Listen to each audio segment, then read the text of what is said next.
ഈ ദേശനിവാസികളെ, ഞങ്ങൾക്ക് ഒരിക്കൽ കൂടെ നിങ്ങളോട് പറയുവാനുള്ളത്, യേശു ക്രിസ്തു ഭൂമിയിലേക്ക് മടങ്ങി വരുവാനുള്ള സമയമായിരിക്കുന്നു. എല്ലാവർക്കും യേശു ക്രിസ്തുവിനെ പറ്റി അറിയാം. ഈ ദേശത്തുള്ള ഹിന്ദുക്കൾക്കും ക്രിസ്ത്യാനികൾക്കും എല്ലാം യേശു ക്രിസ്തുവിനെ പറ്റി അറിയാം. എന്നാൽ പ്രിയപ്പെട്ടവരെ, യേശു ക്രിസ്തു എത്രയും വേഗം മടങ്ങി വരും എന്നൊരു കാര്യം നിങ്ങളെ ഓർമ്മിപ്പിക്കുവാനായിട്ട് ദൈവം വീണ്ടും എന്നെ അയച്ചിരിക്കുകയാണ്. അവിടെ യേശു ക്രിസ്തു മടങ്ങി വരുന്നത് എന്തിനാണ്? തന്റെ സുവിശേഷം കേൾക്കുകയും അനുസരിക്കുകയും ചെയ്യുന്നവരെ ചേർക്കുവാനും, തന്റെ സുവിശേഷം കേട്ടിട്ടില്ലാത്തവരെയും ആ സുവിശേഷം കേട്ടിട്ടും അനുസരിക്കാത്തവരെയും ന്യായം വിധിപ്പാനായിട്ട് യേശു ക്രിസ്തു മടങ്ങി വരുമ്പോൾ, പ്രിയപ്പെട്ടവരെ, ആ സുവിശേഷത്തിനൊത്തവണ്ണം ജീവിപ്പാൻ നിങ്ങളെ പ്രാപ്തീകരിക്കുന്ന ഈ ദൈവകൃപ അല്പസമയം നിങ്ങളോട് ഘോഷിക്കുമ്പോൾ, പ്രിയപ്പെട്ടവരെ, നിങ്ങൾ ഒരു കാര്യം കൂടെ ഒരിക്കൽ കൂടെ മനസ്സിലാക്കണം. നിങ്ങൾ വെറും മനുഷ്യരാണ്. പ്രിയപ്പെട്ടവരെ, നമ്മൾ ഏത് ജാതിയിലോ ഏത് മതത്തിലോ ജീവിച്ചവരായിക്കൊള്ളട്ടെ, ജനിച്ചവരായിക്കൊള്ളട്ടെ, നമ്മൾ വെറും മനുഷ്യരാണ്. എല്ലാവരെ പോലെയാണ് ക്രിസ്തീയ മതവും ഹിന്ദു മതമോ ക്രിസ്തീയ മതമോ ഇസ്ലാം മതമോ തമ്മിൽ ദൈവത്തിന് ഒരു വ്യത്യാസവുമില്ല. എല്ലാവരും ഒരുപോലെ പാപം ചെയ്ത് ദൈവതേജസ് നഷ്ടപ്പെടുത്തിയവരാണ്. അയാൾ നോക്കുവിന് യേശു ക്രിസ്തു ഇന്ന് മടങ്ങി വരികയോ ഇന്നാണ് നമ്മുടെ മരണ ദിവസമോ എങ്കിൽ, പ്രിയപ്പെട്ടവരെ, ഈ ഭൂമിയിൽ വെച്ച് ഒരു പാപമോചനം നിങ്ങൾ ഇന്നേവരെ നേടിയിട്ടില്ലെങ്കിൽ, ഒരിക്കൽ കൂടെ പറയുന്നു, നിങ്ങൾക്ക് ഇന്നേവരെ ഒരു പാപമോചനം ലഭിച്ചിട്ടില്ലെങ്കിൽ, ആ യേശു ക്രിസ്തു 2000 വർഷങ്ങൾക്ക് മുമ്പ് ഭൂമിയിലേക്ക് കടന്നു വന്ന് താൻ ഇങ്ങനെ മൊഴിഞ്ഞു, രോഗികൾക്കല്ലയോ വൈദ്യനെ കൊണ്ട് ആവശ്യം, ഞാൻ നീതിമാന്മാരെ തേടിയല്ല പാപികളെ തേടിയത്ര ലോകത്തിലേക്ക് വന്നത്. നോക്കുവിൻ, 2000 വർഷങ്ങൾക്ക് മുമ്പ് പാപികളെ തേടി സ്വർഗം വിട്ട് ഒരു മനുഷ്യനായിട്ട് ഇറങ്ങി വന്നു. പാപത്തിന് പരിഹാരം യേശുക്രിസ്തുവിന്റെ ക്രൂശീകരണമാണ്. കാരണം എന്താണ്? പാപത്തിന്റെ ശമ്പളം മരണമാണെന്നുള്ള ദൈവകോടതിയുടെ മുമ്പിൽ നമ്മൾ എല്ലാവരും മരണവിധിക്ക് നരകവിധിക്ക് യോഗ്യനായിട്ടിരിക്കെ, യേശുക്രിസ്തു നമ്മുടെ എല്ലാ അകൃത്യം താൻ തന്റെ ശരീരത്തിൽ സ്വീകരിച്ച് നമ്മുടെ അകൃത്യങ്ങളെല്ലാം അകൃത്യഭാരം താൻ ഏറ്റെടുത്തുകൊണ്ട് നമ്മുടെ അകൃത്യത്തിനായിട്ടുള്ള ശിക്ഷ ദൈവകോടതിയുടെ മുമ്പിൽ ക്രൂശിൽ അനുഭവിച്ചു കഴിഞ്ഞു. എന്ന് വെച്ച് കഴിഞ്ഞാൽ, ഇന്ന് ജീവിച്ചിരിക്കുന്ന നിങ്ങളുടെ ഓരോരുത്തരുടെയും പാപത്തിന്റെ കടം 2000 വർഷങ്ങൾക്ക് മുമ്പ് യേശുക്രിസ്തു കാൽവരി ക്രൂശിൽ ദൈവകോടതിയുടെ മുമ്പിൽ വീട്ടിയതാണ്. ഒരിക്കൽ കൂടെ പറയാം, ഇന്ന് നിങ്ങൾ പാപികൾ എന്ന് പറയുന്നുവെങ്കിൽ, പ്രിയപ്പെട്ടവരെ, അതിന്റെ ആവശ്യമില്ല. 2000 വർഷങ്ങൾക്ക് മുമ്പ് നിങ്ങളുടെ പാപത്തിന്റെ കടം യേശുക്രിസ്തു, പാപത്തിന്റെ ശമ്പളം മരണമാണെന്നുള്ള ദൈവകോടതിയുടെ മുമ്പിൽ ആ ക്രൂശിൽ വെച്ച് വീട്ടിയതാണ്. അതിന്റെ അർത്ഥം 2000 വർഷങ്ങൾക്ക് മുമ്പ് തന്നെ നമ്മുടെ പാപം ദൈവം എന്താണ്? ആ കടം വീട്ടിയതാണ്. ദൈവകോടതിയുടെ മുമ്പിൽ ആ പാപത്തിന്റെ കടം പൂർണ്ണമായിട്ടും യേശുക്രിസ്തുവിന്റെ ക്രൂശിൽ വീട്ടിയതാണ്. എന്നിട്ടും ഇപ്പോഴും നിങ്ങൾ പാപികൾ എന്ന് പറയുന്നുവെങ്കിൽ, തീർച്ചയായിട്ടും പ്രിയപ്പെട്ടവരെ, ആ ക്രൂശിക്കപ്പെട്ട ക്രിസ്തുവിനെ നിങ്ങൾ അംഗീകരിച്ചിട്ടില്ല. എന്റെ കടം കർത്താവ് വീട്ടണ്ട, ഞാൻ സ്വയമായിട്ട് വീട്ടാമെന്ന് നിങ്ങൾ തീരുമാനിച്ചു. എന്നാൽ പ്രിയപ്പെട്ടവരെ, 2000 വർഷങ്ങൾക്ക് മുമ്പ് അവൻ പാപികളെ തേടി വന്ന് പാപികളുടെ കടം ആ ദൈവരാജ്യത്തിന് വേണ്ടിയിട്ട് ആ ക്രൂശിൽ വെച്ച് ദൈവകോടതിയുടെ മുമ്പിൽ വീട്ടിയെങ്കിൽ, ഇനി അവൻ ഭൂമിയുടെ ഏകാധിപതിയായിട്ട് മടങ്ങി വരുന്നത് കഷ്ടം സഹിക്കാനല്ല, നിന്ന് ഏൽക്കുവാനുമല്ല. അവൻ ഭൂമിയുടെ ഏകാധിപതിയായിട്ട് മടങ്ങി വരുമ്പോൾ, രാജ്യത്വം പ്രാപിച്ച് മടങ്ങി വരുമ്പോൾ, പ്രിയപ്പെട്ടത്, ഇനി അവൻ വരുന്നത് പാപികളെ തേടിയല്ല, നീതിമാന്മാരെ തേടിയാണ്. 2000 വർഷങ്ങൾക്ക് മുമ്പ് താൻ ചൊരിഞ്ഞ രക്തത്താല് ആ രക്തത്തിൽ വിശ്വസിക്കുകയും ആശ്രയിക്കുകയും ചെയ്ത് ഇപ്പോൾ പാപികളായിട്ടല്ല വിശുദ്ധന്മാരായിട്ട് തന്നെ കാത്തിരിക്കുന്ന ജനത്തെ ചേർക്കുവാൻ യേശുക്രിസ്തു മടങ്ങി വരുമ്പോൾ, നോക്കുവിന് അവന്റെ വചനം പറയുന്നു, യേശുക്രിസ്തുവിന് സ്വർഗത്തിലുള്ള സകല അവകാശങ്ങളും നിങ്ങൾക്കും കൂടെ തരുവാൻ ദൈവത്തിന് ഇഷ്ടമുണ്ട്. പ്രിയപ്പെട്ട, ഈ ഭൂമിയിൽ നമുക്കൊരു അവകാശമില്ല. നിങ്ങളുടെ പിതൃസമ്പത്തിന്മേൽ നിങ്ങൾ മരിക്കുന്നിടം വരെയുള്ള അവകാശമേ ഉള്ളൂ. ഈ ഭൂമിയിൽ നിങ്ങൾ കരുതിയിരിക്കുന്ന സമ്പത്തിനോ, നിങ്ങളായിരിക്കുന്ന മതഭക്തിക്കോ, നിങ്ങളായിരിക്കുന്ന പാരമ്പര്യത്തിനോ, നിങ്ങളായിരിക്കുന്ന രാജ്യത്തിനോ ഒന്നും ഭൂമിയിൽ എന്താണ് അവകാശം നിലനിൽക്കുന്നതല്ല. ഈ മണ്ണും വിണ്ണും എല്ലാം വിട്ട് നമ്മൾ പോകേണ്ടവരായതുകൊണ്ടും നാളെ ലോകാവസാനം ഉള്ളതുകൊണ്ടും, പ്രിയപ്പെട്ട, യഥാർത്ഥമായിരിക്കുന്ന അവകാശം ദൈവം മനുഷ്യന് വെച്ചിരിക്കുന്നത് തന്റെ പുത്രനായിരിക്കുന്ന യേശുക്രിസ്തുവിനോട് കൂടെ ചേർന്ന് സ്വർഗത്തിലാണ് യഥാർത്ഥമായിരിക്കുന്ന ഉത്തമമായിരിക്കുന്ന അവകാശം. ആവട്ടെ, ആ സ്വർഗത്തിലേക്ക് പ്രവേശിപ്പാൻ പാപികൾക്ക് കഴിയത്തില്ല. നിങ്ങൾ അനേകരും ഇപ്പോഴും പാപികൾ എന്ന് സാക്ഷ്യം പറയുമ്പോൾ, നിങ്ങളുടെ പിതാക്കന്മാരുടെയും പൂർവ്വപിതാക്കന്മാരുടെയും കാലം മുതൽ നിങ്ങൾ പാപികളായിട്ട് തുടരുമ്പോൾ, പ്രിയപ്പെട്ട, ഇന്ന് നിങ്ങൾ മരിച്ചാൽ സ്വർഗത്തിന് അവകാശിയായി തീരുവാൻ കഴിയത്തില്ലെന്ന് മാത്രമല്ല, നിങ്ങൾ ന്യായവിധിയിലേക്ക് പോവുകയും പിന്നെന്താണ്? നിത്യമായിരിക്കുന്ന ശിക്ഷാവിധിയായിരിക്കുന്ന നരകത്തിലേക്ക് ഈ കർത്താവായിരിക്കുന്ന യേശുക്രിസ്തുവിന്റെ അധികാരം നിങ്ങളെ തള്ളിക്കളയും ചെയ്യും. ഇന്ന് അവൻ കരുണയുള്ളവനാണ്, ഇന്ന് ഏത് പാപങ്ങളെയും ക്ഷമിക്കുന്നവനാണ്. അതുകൊണ്ട് പ്രിയപ്പെട്ടവരെ, ഞാൻ ഇനി അധികമായിട്ട് നിങ്ങളോട് സംസാരിക്കേണ്ട കാര്യമില്ല. യേശുക്രിസ്തു ഇന്ന് വരികയോ അല്ലെങ്കിൽ നമ്മുടെ മരണ ദിവസമോ ഇന്നാണെങ്കിൽ, പ്രിയപ്പെട്ടവരെ, നിങ്ങൾക്ക് ഇന്നൊരു പാപമോചനം ആവശ്യമാണ്. ആകിയാൽ എന്നെ കേൾക്കുന്ന ആരെങ്കിലും ഇതേവരെ പാപമോചനം നേടാത്തവരായിട്ടുണ്ടെങ്കിൽ, ഇപ്പോഴും പാപിയായിട്ടിരിക്കുന്നവർ ആരെങ്കിലും ഉണ്ടെങ്കിൽ ഈ വാക്ക് കേൾക്കണം.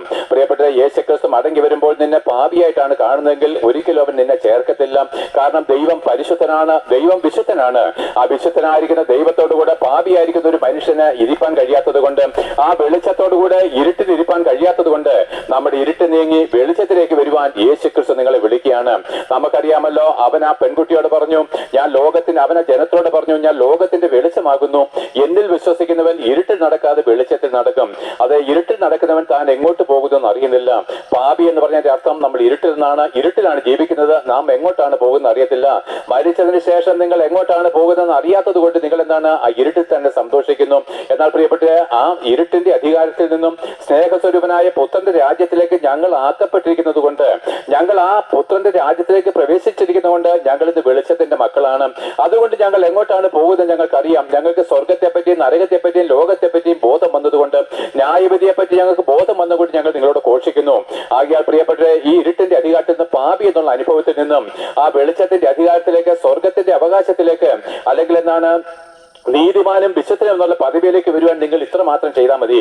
2000 വർഷങ്ങൾക്ക് മുമ്പ് യേശുക്രിസ്തുവിന്റെ പാപത്തിന്റെ കടം വെട്ടി. ഏത് പാപം? പ്രിയപ്പെട്ട, ആദമിൽ നിന്ന് വന്ന ആ ജന്മപാപത്തിന്റെ കടം, ആ പിതൃത്വം എന്നിൽ നീക്കി കളയുവാന് യേശുക്രിസ്തു 2000 വർഷങ്ങൾക്ക് മുമ്പ് പാപത്തിന്റെ ശമ്പളം മരണമാണെന്നുള്ള ദൈവകോടതിയുടെ മുമ്പിൽ എന്റെ പാപം ചുമന്നുകൊണ്ട് അവൻ ക്രൂശിൽ കയറി എനിക്ക് പകരക്കാരനായിട്ട് മരിച്ചത് വഴി ആ പാപത്തിന്റെ കടം വീട്ടിയതാണ്.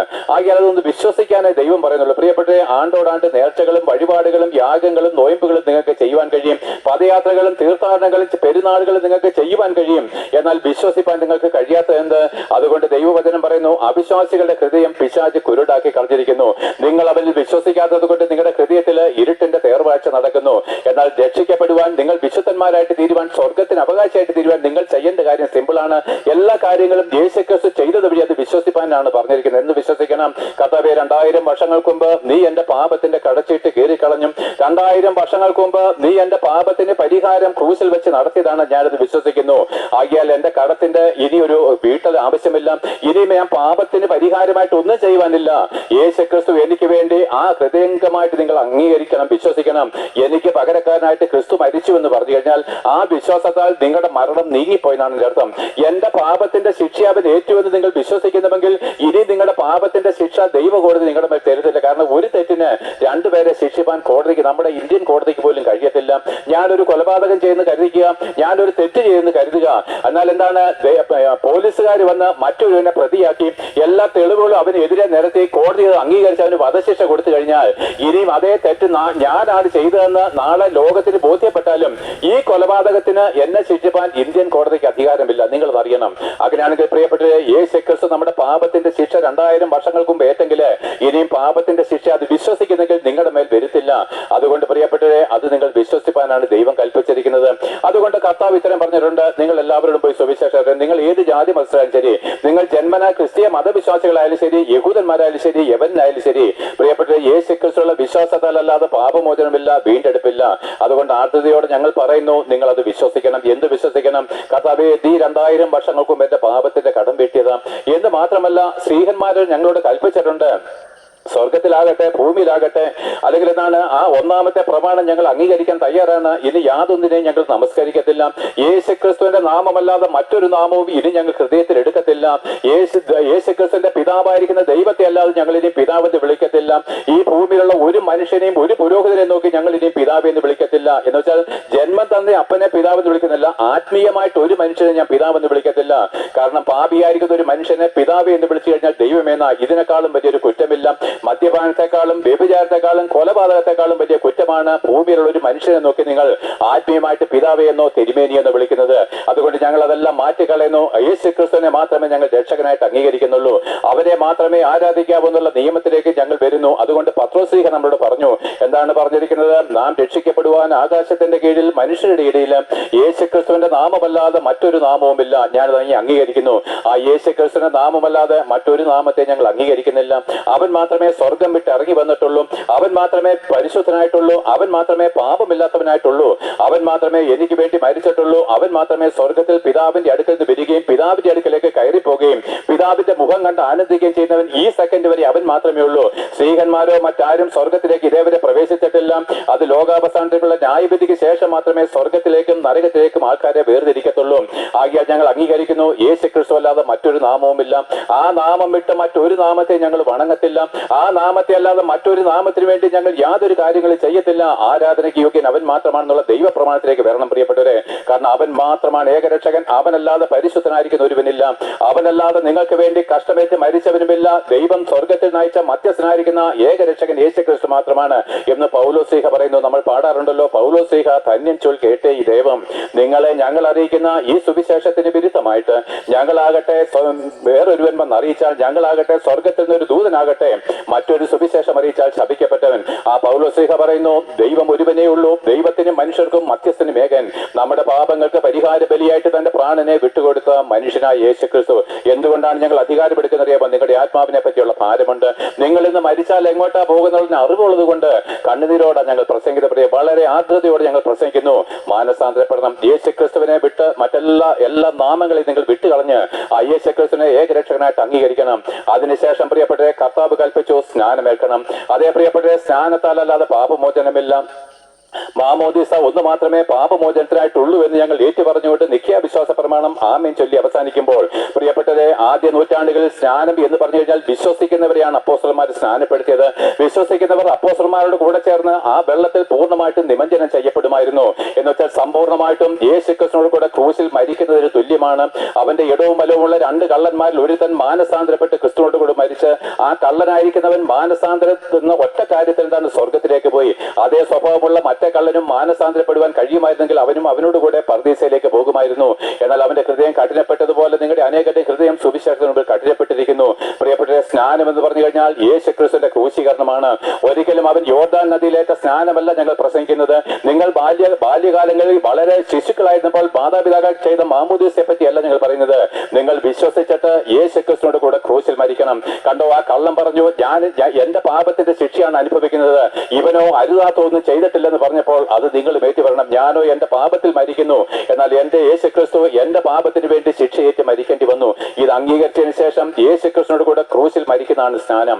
യേശുക്രിസ്തുവിന്റെ യഥാർത്ഥമായിരിക്കുന്ന സ്നാനം യോർദാൻ നദിയിൽ യോഹന്നാനിലേറ്റ സ്നാനമല്ല.